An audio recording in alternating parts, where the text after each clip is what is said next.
தமிழ்நாட்டுல எல்லாமே சேஞ்ச் ஆயிடுச்சு. உங்க நகையையும் சேஞ்ச் பண்ணுங்க. உங்க பழைய நகைக்கு கிராமுக்கு 150 ரூபாய் கூடுதலா வாங்கி புது நகை எடுத்துக்கோங்க. அதே கம்மி சேதாரம் தான் உங்க லலிதால மட்டும்தான். ஆச்சி மசாலா. எந்த சமையலும் ருசி தேடும் ரகசியம் 20 ரூபாய்.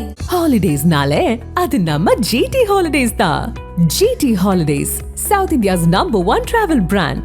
You know you are special when you're with GT Holidays.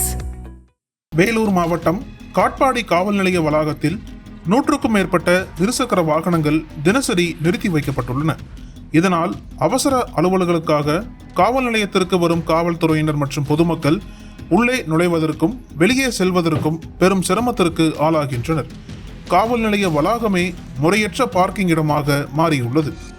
Katpadi மற்றும் அதை சுற்றியுள்ள பகுதிகளில் வசிக்கும் பலர் தினசரி ரயில் மூலம் சென்னைக்கு வேலைக்கு செல்கின்றனர்.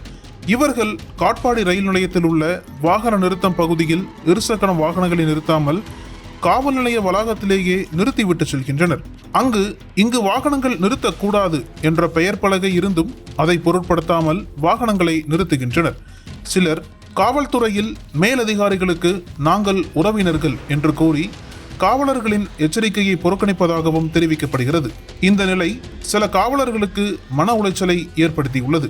ரயில் நிலைய பார்க்கிங் பகுதியில் வாகனத்தை நிறுத்தினால் மாதம் சுமார் 500 முதல் 700 ரூபாய் வரை செலவாகும் என்பதால் பொதுமக்கள் அதை தவிர்ப்பதாக கூறப்படுகிறது. மேலும் அங்கு அவ்வப்போது பெட்ரோல் திருட்டு மற்றும் வாகன திருட்டு சம்பவங்களும் நடைபெறுவதாகவும் கூறப்படுகிறது. பார்க்கிங் நடத்துபவர்கள் இதற்கு பொறுப்பேற்க மறுப்பதால் வாகன பாதுகாப்பு கருதி பலர் காவல் நிலைய வளாகத்தை நம்பி வாகனங்களை விட்டுச் செல்கின்றனர். இந்த நிலை நீடித்தால் காவல் நிலையத்தின் இயல்பான செயல்பாட்டுக்கு பாதிப்பு ஏற்படும் என்பதால் அதிகாரிகள் உரிய நடவடிக்கை எடுத்து காட்பாடி ரயில் நிலையத்தில் போதுமான பாதுகாப்பான மற்றும் மலிவு விலை பார்க்கிங் வசதிகளை ஏற்படுத்த வேண்டுமென பொதுமக்கள் வலியுறுத்துகின்றனர்.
அனல் பறக்கும் செய்திகளை அப்டேட் செய்து கொள்ள நக்கீரன் களத்தை இப்பவே சப்ஸ்கிரைப் பண்ணுங்க.